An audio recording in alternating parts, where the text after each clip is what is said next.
अच्छा, अभी आप लोगों ने क्वेश्चन नंबर 1 किया, उसका इंटरेंसिक आपने निकाला सर। कितना है सर इंटरेंसिक वैल्यू? 154.50। 0.5 में मतलब 0.50 रहेगा। ओके स्टूडेंट, आपका सबका इंटरेंसिक वैल्यू आ गया है। अच्छा, इंटरेंसिक वैल्यू निकालते हो क्या क्या नहीं लेने का? फिक्टिशियस एसेट नहीं लेना है। फिक्टिशियस एसेट मतलब प्रिलिमिनरी एक्सपेंसेस वगैरह नहीं लेना है और रिजर्व नहीं लेना है। Okay,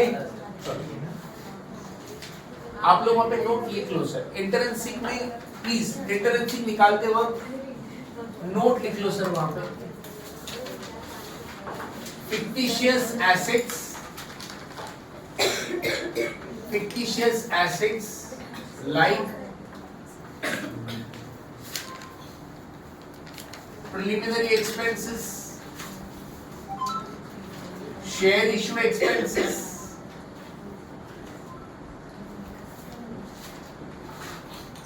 discount on issue of shares,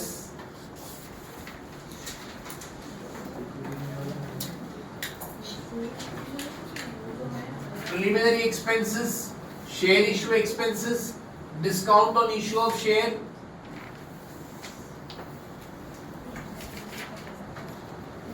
okay, should be ignored.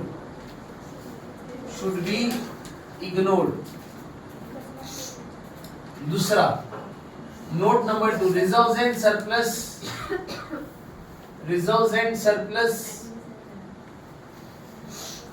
should be ignored. Okay, reserves and surplus should be ignored.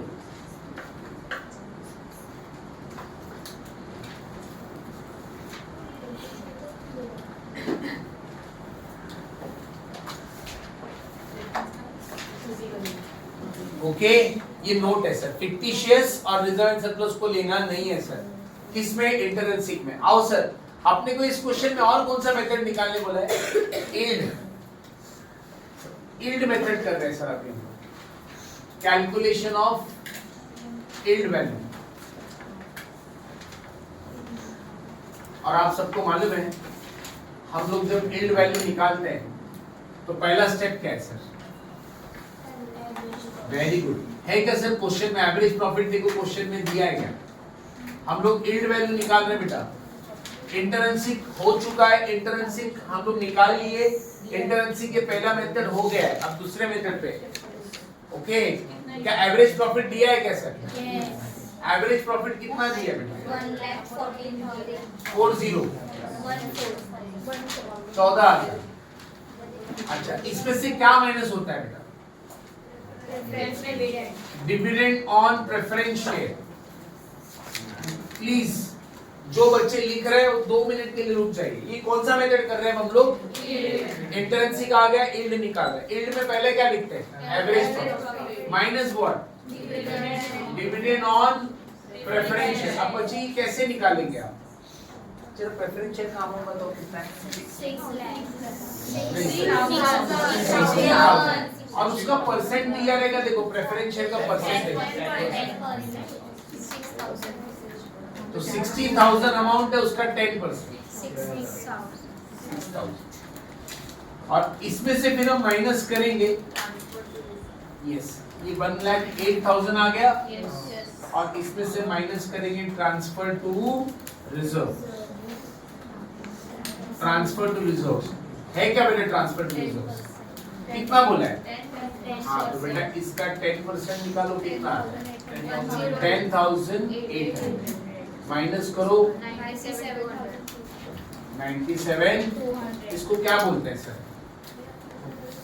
इसको नाम क्या देते हैं? Profit available to. Very good student, profit available to equity share. ये हो गया मेरा पहला स्टेप ना। इसको हम स्टेप नंबर 1। अब बताओ स्टेप नंबर 2 क्या है? ईआरआर का फुल फॉर्म क्या है? Expected rate of return. कैसे निकालते बेटा ये एक्सपेक्टेड रेट ऑफ रिटर्न?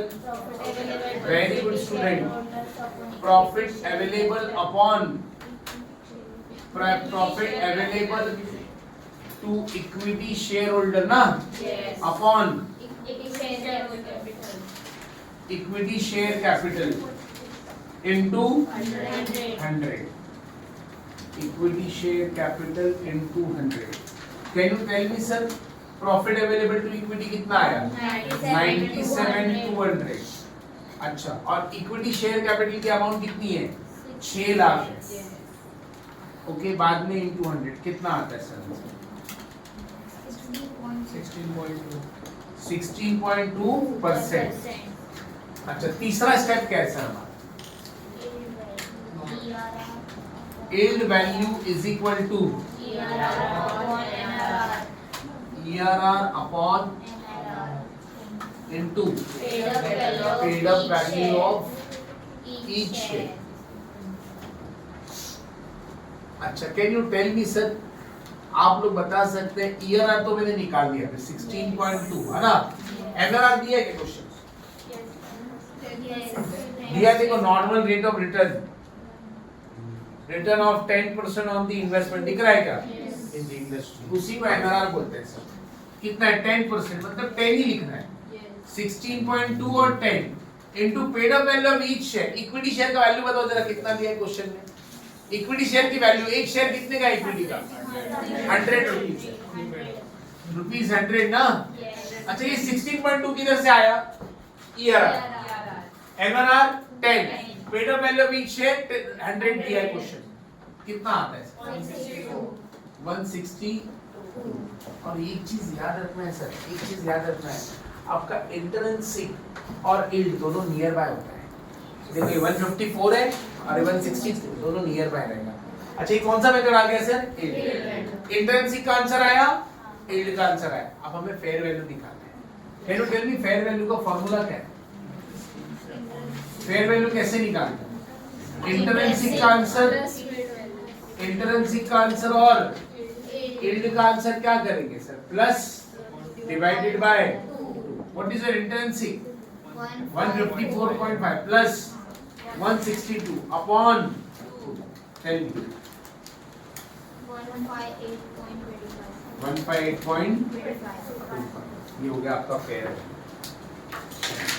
तो सर ये तो हमने FA6 में भी किया था, इंट्रिंसिक, यील्ड और फेयर.